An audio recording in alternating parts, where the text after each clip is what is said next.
Gold, trusted gold buyers. మీరు తాకట్టు పెట్టిన బంగారాన్ని విడిపించి ఈ రోజు ఉన్న మార్కెట్ ధరకు కొనబడను.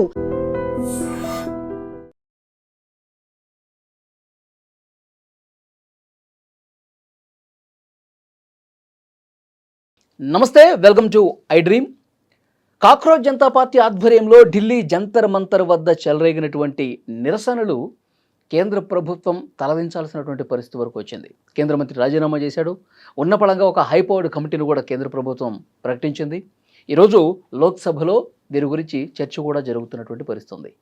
ఈ కాక్రోచ్ జనతా పార్టీ ఇక్కడ ఈ నిరసనలతో ఆగకుండా దేశవ్యాప్తంగా వాళ్ళు నిరసనలకి ప్లాన్ చేస్తూ ఉన్నారంటే విద్యా వ్యవస్థను బలోపేతం చేయడం కోసం. ఇంకొక ముఖ్యమైన విషయం ఏంటంటే కాక్రోచ్ జనతా పార్టీ నిజమైనటువంటి పార్టీ రూపు ఇంకా లేదు, కేవలం సోషల్ మీడియాలో ప్రారంభమైందంతే. నిజంగా ఒక రాజకీయ పార్టీలాగా ప్రారంభమైతే సిచ్యువేషన్స్ ఏ విధంగా ఉంటుంది? యువత అంతా కూడా వన్ సైడ్ అయిపోయి కాక్రోచ్ జనతా పార్టీకి సపోర్ట్ చేసే పరిస్థితులు ఉన్నాయా? దీని గురించి మనం క్లియర్గా మాట్లాడదాం. ప్రస్తుతం స్టూడియోలో ఉన్నారు సోషల్ యాక్టివిస్ట్, అడ్వకేట్ శివకుమార్ సీలోజు గారు. శివకుమార్ గారు నమస్తే. కాక్రోచ్ జనతా పార్టీ ప్రస్థానం మీకు తెలుసు, ఇన్స్టాగ్రామ్ అకౌంట్తో ప్రారంభమై ఢిల్లీ జంతర్ మంతర్లో వేలాదిగా యువతని తీసుకొచ్చి ఆందోళన చేశారు. నీట్ పరీక్ష పేపర్ లీక్కి కేంద్ర ప్రభుత్వం 100% బాధ్యత తీసుకోవాల్సిందని తొలి అడుగులోనే అద్భుతమైన విజయం సాధించారు. సో ఈ ఎపిసోడ్ని ఎట్లా చూస్తారు? నిజంగా పార్టీ రూపు దాల్చే అవకాశం ఉందా? అలా అయితే సిచ్యువేషన్స్ ఎలా ఉంటాయి దేశంలో? యాక్చువల్గా మీరు గమనించినట్లయితే రివోల్ట్ ఉద్యమం 1857లో మనకు స్టార్ట్ అయింది. అక్కడి నుంచి తీసుకుంటే ఇప్పుడు లేటెస్ట్ కాక్రోచ్ జనతా ఏదైతే పార్టీ ఉద్యమం దాకా మనం చూసుకుంటే ప్రతి ఒక్క ఉద్యమం అనేది ఆవేశంతో కట్టలు దించుకొని బయటకు వచ్చిన ఉద్యమాలే ఇవన్నీ. నేషనల్ వైడ్ రికార్డ్ అయిన ఉద్యమంలో ఇదొక ఉద్యమం. సో మీరు 1857 రివోల్ట్ ఉద్యమం తర్వాత non cooperation movement, Swadeshi movement, quit India movement, salt march, anti reservation movement in the year of 1990. దాని తర్వాత 2011లో యాంటీ కరప్షన్ మూమెంట్ ఏదైతే అన్నా హజారే గారు తీసుకొచ్చిండ్రు. దాని తర్వాత farmer protest in the year of 2020. దాని తర్వాత అగ్నిపత్ మూమెంటు. దాని తర్వాత వచ్చిన మూమెంటే cockroach Janata party movement. So దీంట్లో మనం ఒకసారి మీరు అబ్జర్వ్ చేసినట్టయితే ప్రతి ఒక్క గవర్నమెంట్ ఇన్స్టిట్యూషన్స్లో, ప్రతి ఒక్క ఆర్గనైజేషన్లో చాలా తప్పులు జరుగుతూ ఉన్నాయి. మీరు అన్నారు పేపర్ లీకేజ్ విషయంలో ఇట్లాంటి ధర్నాలు జరిగినాయి అని చెప్పి. పేపర్ లీకేజ్ కాదు, పేపర్ థెఫ్ట్ జరిగింది అక్కడ.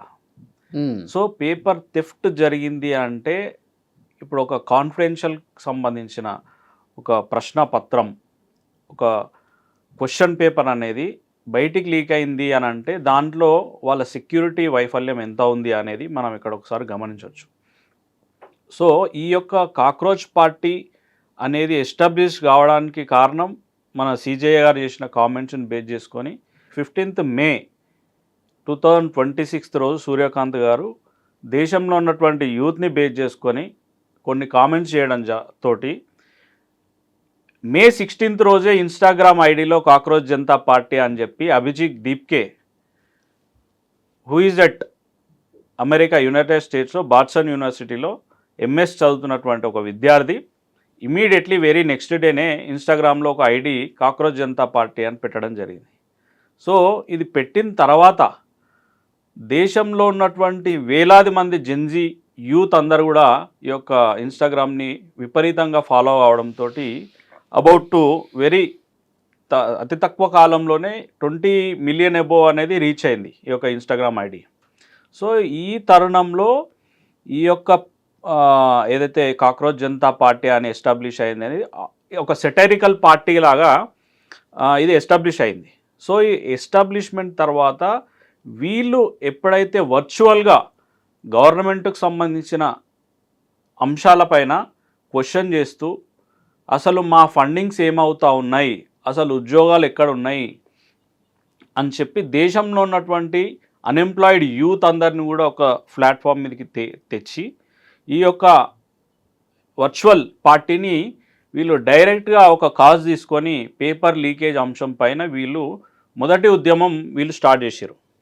సో మొదటి ఉద్యమం వీళ్ళు ఎప్పుడు మన 2026 జాన్ 20 రోజు వీళ్ళు మన జంతర్ మంతర్లో ఈ యొక్క ఉద్యమాన్ని స్టార్ట్ చేసిన సందర్భంలో అంటే ఒక 30 నుంచి 36 రోజుల్లోపే విజయాన్ని సాధించిన సందర్భం మనం చూసుకోవచ్చు. సో ఈ 36 రోజులు చేసినటువంటి ప్రొటెస్ట్లో చాలామందికి గాయాలైనాయి, చాలామంది పోలీసులకు కూడా గాయాలైనాయి. గాయాలైన సందర్భంలో వీళ్ళు చేస్తున్నది సామాన్యమైన ఉద్యమం కాదు అని చెప్పేసి కేంద్ర ప్రభుత్వం కూడా వెనక్కి తగ్గి ఎవరైతే ఈ ఎడ్యుకేషన్ మినిస్టర్ ఉన్నాడో ఆయనని ఇమీడియట్లీ రిజైన్ చేయించే ప్రయత్నం తీసుకొచ్చారు.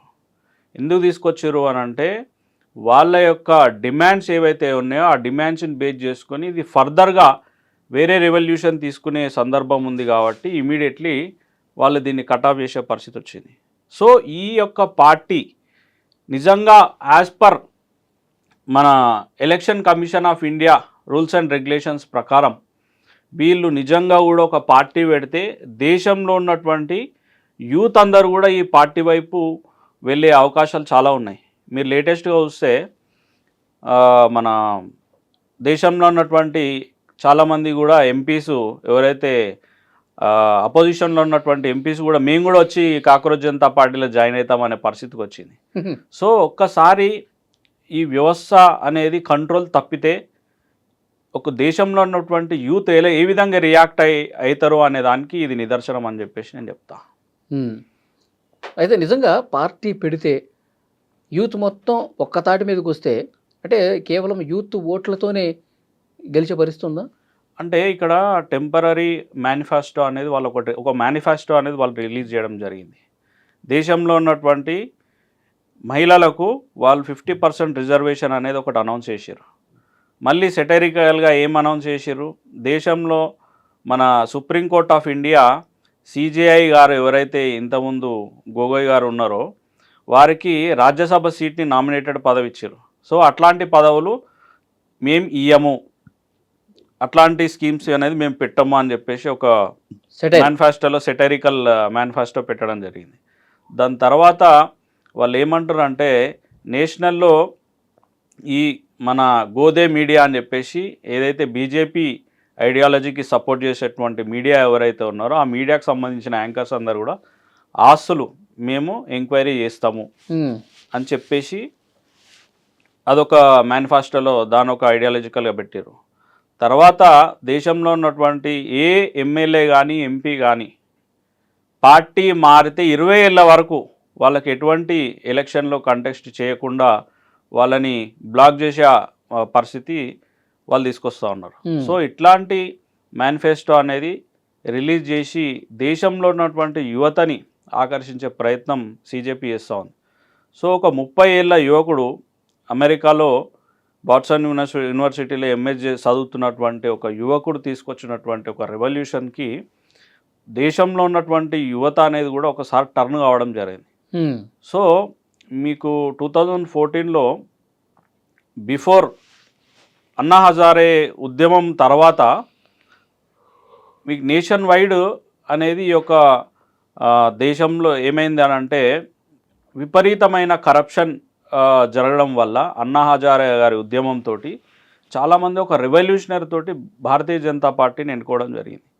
సో దాని తర్వాత మళ్ళీ ఒక థర్డ్ టర్మ్లో ఒక భారతీయ జనతా పార్టీ ప్రభుత్వం నడిపిస్తున్న సందర్భంలో ఈ రెవల్యూషన్ అనేది నెక్స్ట్ వచ్చే ఎలక్షన్కి ఈ మళ్ళీ ఏమైనా చేంజెస్ జరిగే అవకాశాలు కూడా కనిపిస్తూ ఉన్నాయి.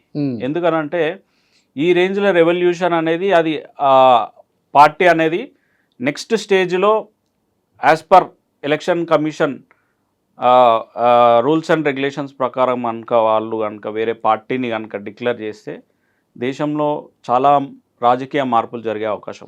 అయితే యాక్చువల్గా ఇక్కడ నీట్ అంశం గురించే యువత మొత్తం ఒకటయ్యారు సార్. నీట్ పేపరు మీరు అన్నట్టు థెఫ్ట్ అయింది, దాని తర్వాత చాలామంది కేంద్ర ప్రభుత్వం కూడా రీఎగ్జామ్ అని చెప్పిన తర్వాత వాళ్ళు కొంచెం డిప్రెషన్లోకి వెళ్ళిపోయి 22 మంది ఆత్మహత్యలు చేసుకొని చనిపోయారు.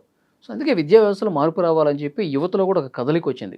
వాళ్ళంతా ఆగ్రహంగా జంతర్ మంతర్ దగ్గరికి వచ్చి లాఠీ దెబ్బలు కూడా తిని ఓర్చుకుని ఎండకి వానకి లెక్క చేయకుండా అక్కడ ఉన్నారంటే దానికి ఒక రీజన్ ఉంది. పేపర్ లీకేజ్ ఉంది, సిస్టమ్ సరిగా లేదు అని ఒక ఆగ్రహం ఉంది. నిజంగా వీళ్ళు పార్టీ పెట్టిన తర్వాత ఈ ఈ ఆగ్రహం ఏదైతే ఉందో, ఈ తపన ఏదైతే ఉందో అది కంటిన్యూ అయ్యే అవకాశం ఉందా? ఇక్కడ మోటివ్ ఉంది కాబట్టి వచ్చారు ఇంత. అంటే ఇప్పుడు ఒక వర్చువల్ పార్టీగా స్టార్ట్ అయిన తర్వాత ఫర్దర్గా ఫ్యూచర్లో కూడా అది రన్ అయ్యే అవకాశం అది ఉందా? అది ఫిజికల్గా రూపాంతరం చెందుకుంటుందా లేదా అనేది ప్రస్తుతానికి దాన్ని మనం అంచనా వేయలేం. ఎందుకనంటే ఒకవేళ వర్చువల్ పార్టీ కనుక యాక్చువల్ పార్టీగా మారితే చాలా చేంజెస్ అనేది వచ్చే అవకాశాలు ఉన్నాయి. ఎందుకనంటే దేశంలో ఉన్నటువంటి యువత కానీ మిగతా ఎవరైతే అన్ఎంప్లాయిడ్ యూత్ ఉన్నారో వాళ్ళందరూ కూడా ఒక తాటిపైనకి వచ్చి అసలు దేశంలో కరెక్ట్ సిస్టమ్ అనేది వాళ్ళ ఐడియాలజీ బేస్ చేసుకొని ఆలోచిస్తే సరిగా నడవట్లేదు. ఒక పార్టీ ఎన్నుకున్న తర్వాత వాళ్ళు సరిగా వేయకపోతే ఒక ఉద్యోగిని ఎట్లయితే తీసేస్తారో ఒక వ్యవస్థను కూడా మార్చే అవకాశం కల్పించాలని చెప్పేసి వాళ్ళ ప్రొటెస్ట్లో చేయడం జరిగింది. సో ఇట్లాంటి సందర్భంలో దేశంలో ఉన్నటువంటి వ్యవస్థలు మనం ఈస్ట్ ఇండియా కంపెనీ ఎస్టాబ్లిష్ అయిన తర్వాత బ్రిటిష్ పరిపాలన తర్వాత చాలా మార్పులు రావడం జరిగింది.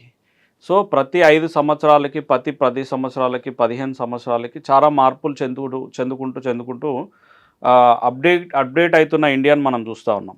సో నెక్స్ట్ వచ్చే ఎలక్షన్స్లో సిజేపీ పార్టీ కనుక అఫీషియల్గా వాళ్ళు అనౌన్స్ చేసి వాళ్ళు కనుక పోటీ చేసే సందర్భం వస్తే కనుక చాలా మార్పులు జరిగే అవకాశం ఉన్నాయి. సో ఈ విద్యా వ్యవస్థని ఒక ఐడియాలజికల్గా ఇది మన డెమోక్రటిక్ వేలో వాళ్ళు కనుక ముందట్టుకు వచ్చి మేము ఈ విధంగా మేము ప్రవర్తిస్తాం, ఈ విధంగా మేము కొన్ని కొత్త రీఫార్మ్స్ తీసుకొస్తాం అనే ఉద్దేశంతో ఏమైనా కొత్త స్కీమ్స్ అట్లాంటివి ఏమైనా ప్లాన్ చేసి వాళ్ళు రిలీజ్ చేసినట్టయితే నెక్స్ట్ వచ్చే ఎలక్షన్స్లో రాజకీయ మార్పులు అనేది చాలా ఖచ్చితంగా. అయితే యాక్చువల్గా ఈ ఉద్యమంలో కూడా జంతర్ మంతర్ దగ్గర అసలు నిజాయితీగా వాళ్ళు ఉద్యమం చేసే యువత చాలా తక్కువ మంది ఉన్నారు.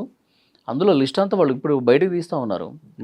మొత్తం సీక్రెట్ కెమెరాలు పెట్టి అసలు ఎవరు నిజమైనటువంటి యువత, ఎవరు వాళ్ళు నీట్ పేపర్ లీకేజీ కోసం పోరాటం చేశారు, ఇవన్నీ వెలుగుతీస్తే దాదాపు 3,000 మంది వరకు బయట నుంచి వచ్చినటువంటి అసాంఘిక శక్తులు అని చెప్పి తెలుస్తూ ఉంది. వాళ్ళు కొంచెం లిస్ట్ చెప్తా ఉన్నారు. హత్య కేసులు సెక్షన్స్ కింద నమోదైనటువంటి కొంతమంది ఉన్నారంట, పోక్సో కేసులు నమోదైన వాళ్ళు కొంతమంది ఉన్నారంట, దోపిడీ కేసుల్లో ఉన్నటువంటి వాళ్ళు ఉన్నారు. వాళ్ళందరూ చొరబడి ఇంత హింసలా చేశారు, నిజాయితీ గల యువత చాలా తక్కువ మంది ఉంది జంతర్ మంతర్ దగ్గర అని చెప్పి కొన్ని స్టాటిస్టిక్స్ చూపిస్తూ ఉన్నారు. ఏమంటారు దీని మీద? అంటే ఇక్కడ మీరు ఒకసారి అబ్జర్వ్ చేస్తే ఒక ఉద్యమంని ఒక వ్యక్తి స్టార్ట్ చేసిండు. ఆ వ్యక్తి అభిజిత్ దీప్కే. ఈ యొక్క పర్సన్ ఎవరు అని బ్యాక్గ్రౌండ్లో ఎంక్వైరీ చేస్తే he is a activist of Aam Aadmi party. So Aam Aadmi పార్టీకి సంబంధించిన మూలాన్ అన్నటువంటి వ్యక్తి ఈ యొక్క ఉద్యమాన్ని స్టార్ట్ చేశారు. ఈ యొక్క ఉద్యమాన్ని స్టార్ట్ చేసిన సందర్భంలో దేశవ్యాప్తంగా ఆదరణ వచ్చిన సందర్భంలో ఆయన డైరెక్ట్ వచ్చి ఈ యొక్క ఉద్యమం స్టార్ట్ చేసిన సందర్భంలో ఆయనకి ఎవరైతే ఐడియాలజీ సపోర్ట్ చేసినటువంటి వ్యక్తులు ఎవరైతే ఉన్నారో అది అపోజిషన్ కావచ్చు, లేకపోతే ఇంకా XYZ పర్సన్స్, హీరోస్ కానీ హీరోయిన్స్ కానీ రకరకాల జనాలందరూ కూడా ఒక ఉద్యమంకి సపోర్ట్ చేశారు. సో ఈ ఉద్యమంలో ఈ అసాంఘిక శక్తులు వచ్చినాయా లేకపోతే ఇంకోటి వచ్చినాయా అనేది మనము ఏమంటారు గమనిస్తే, అంటే as per the records central government issue చేసినటువంటి రికార్డ్స్ని బేస్ చేసుకొని చూస్తే ఇట్ మే బి ఛాన్స్. ఎందుకనంటే ఉద్యమంలో వీళ్ళు రావద్దు వాళ్ళు రావద్దు అని చెప్పలేరు. ఎవరికి సంబంధించిన ఇండిపెండెంట్ డిసిజన్ వాళ్ళు తీసుకుంటారు. ఇప్పుడు నాకు నచ్చింది నేను కూడా పోవచ్చు, ఈవెన్ దో నా పైన ఏదైనా కేసు ఉండొచ్చు, ఆ ఉద్యమానికి సంబంధించిన సపోర్ట్కి ఎవరైనా వెళ్ళొచ్చు. సో దాన్ని బేస్ చేసుకొని దాంట్లో యాంటీ సోషల్ ఎలిమెంట్స్ రావచ్చు, లేకపోతే XYZ ఇంకెవరైనా రావచ్చు, ఎవరైనా వచ్చి ఆ దాంట్లో పార్టిసిపేట్ చేసి దాన్ని ఆ ఉద్యమాన్ని, ఇంకొకటి ఏంటంటే బీజేపీకి సంబంధించిన నాయకులు కూడా అందులో వచ్చేసి ఆ ఉద్యమాన్ని చెడగొట్టే ప్రయత్నం కూడా చేయవచ్చు. సో రకరకాల ఈక్వేషన్స్లో దీన్ని మనం అనాలైసిస్ చేసుకోవచ్చు. అంటే కాక్రోజ్ జనతా పార్టీ నిజంగా అన్ని పార్టీలాగే వాళ్ళు స్టార్ట్ చేస్తే రాజకీయ పార్టీగా రూపాంతరం చెందితే అంత ఈజీగా పైకి రానిదేమో, ఎందుకంటే ఈ అనుభవం ఆల్రెడీ ఉంది కాబట్టి అంటే ప్రధాన రాజకీయ పార్టీలన్నీ కూడా ఏదో రకంగా ఇబ్బంది పెట్టాలి, తొక్కాలి అనేది చూస్తూ ఉంటారు, అంతేనా? అంటే సూర్యుని వెలుగుని అరచేయితోటి ఆపాలని ఎవరు ట్రై చేయలేరు. ఒకవేళ ఆవేశం కట్టలు తెంచుకొని ఈ సిస్టమ్కి ఎగనెస్ట్గా కనుక ఒకవేళ వాళ్ళు కనుక పార్టీ పెడితే దీన్ని ఆపే శక్తి కానీ లేకపోతే ఇంకోటి కానీ ఎవరికి లేదు. ఎందుకనంటే మనం డెమోక్రసీలో ఉన్నాం, రాజరిక పరిపాలన లేదు కాబట్టి డెమోక్రసీలో అందరికీ రైట్ ఉంది, పోటీ చేసే రైట్. సో ఈ యొక్క సందర్భంలో వీళ్ళు ఇనిషియేషన్ తీసుకొచ్చి ఒక పార్టీ కనుక పెడితే దేశంలో ఉన్నటువంటి యువతకు కానీ లేకపోతే ఒక కొత్త ఐడియాలజీని వాళ్ళు ఏమైనా తీసుకొస్తారు. ప్రజెంట్ అయితే వాళ్ళకు ఒక ఐడియాలజీ అయితే లేదు, సో వాళ్ళకు ఒక పార్టీ సిద్ధాంతం లేదు. సో ఇవన్నీ జనరల్గా డెమోక్రాటిక్గా వాళ్ళు ముందట్టుకు వచ్చారు కాబట్టి ఇంకా పార్టీకి సంబంధించిన ఐడియాలజీ కానీ వాళ్ళకి సిద్ధాంతాలు కానీ లేకపోతే వాళ్ళ పార్టీకి సంబంధించిన బైలాస్ కానీ లేకపోతే వాళ్ళ పార్టీ మూమెంట్స్ కానీ వాళ్ళ ఏమేమి ఏ కాజ్లో వాళ్ళు పార్టీ నిజంగా పార్టీ పెడతారంటారా? 100% పెట్టే అవకాశం ఉంది. ఇప్పుడు వాళ్ళ వరకు పార్టీ కాజ్ ఏంటి అనేది ఇంకా క్లారిటీ ఇవ్వలేదు కాబట్టి అభిజిత్ దీప్కే కానీ వాళ్ళ దానికి సంబంధించిన ప్రతినిధులు సౌరభ్ దాస్ ఇంకా మిగతా వాళ్ళు ఉన్నారు, వాళ్ళు ఏమీ ఇంతవరకు అనౌన్స్ చేయలేదు. మేము ఇంకా పూర్తి స్థాయి రాజకీయ పార్టీగా అనుకోవట్లేదు, కేవలం యువతకు సంబంధించిన సమస్యలు, విద్యార్థులకు సంబంధించిన సమస్యలు, విద్యా వ్యవస్థకు సంబంధించిన సమస్యల మీద పోరాటం చేస్తాం తప్ప ఇంకా మాకు అలాంటి ఆలోచన లేదు అన్నారు. బేసికల్లీ మీద ఒకటి అబ్జర్వ్ చేస్తే actually they were started virtually. వాళ్ళు ఏదైతే ఉద్యమం స్టార్ట్ చేసారో అది వర్చువల్గా స్టార్ట్ చేశారు. వెరీ లాస్ట్ మంత్ మన జూన్ 20 రోజున వీళ్ళు డైరెక్ట్ ఉద్యమంలోకి వచ్చినారు. సో ఇది ఒక ఫస్ట్ టైం వీళ్ళు చేసినటువంటి ఉద్యమం కాబట్టి వీళ్ళకి సంబంధించిన స్ట్రెంగ్త్ ఏంది, స్టామినా ఏంది అనేది పర్సనల్గా వాళ్ళు డిస్కస్ చేసుకొని ఫర్దర్గా వాళ్ళు పార్టీ పెట్టే ఉద్దేశం ఉందా లేదా అనేది, వాళ్ళకి ఆ స్ట్రెంగ్త్ ఉందా లేదా అనేది, వాళ్ళకి ఆ ఫండింగ్ ఉందా లేదా అనేది వాళ్ళు ఇంటర్నల్గా వాళ్ళు డిసైడ్ చేసుకొని ఫర్దర్గా ఒక పార్టీ రూపాంతరం కనుక చెందింది అని అనుకోండి, చాలా రెవల్యూషన్స్ అనేటివి దీంట్లో వచ్చే అవకాశాలు. చూద్దాం సార్ నెక్స్ట్ పరిణామాలు ఎట్లా ఉంటాయి. నిజంగా మీరు అంటున్నట్టు పూర్తిస్థాయి రాజకీయ పార్టీగా మారితే యువత మీరు చెప్తున్నట్టుగా ఇంకా వాళ్ళు బలంగా మద్దతు తెలుపుతారా? మద్దతు తెలిపితే ఈ సంప్రదాయ రాజకీయ పార్టీల కూసాలు కదులుతాయా? ఇవన్నీ కూడా భవిష్యత్తులో తెలుస్తాయి. నెక్స్ట్ ప్లాన్స్ ఏ విధంగా ఉంటాయి చూద్దాం. Thank you very much.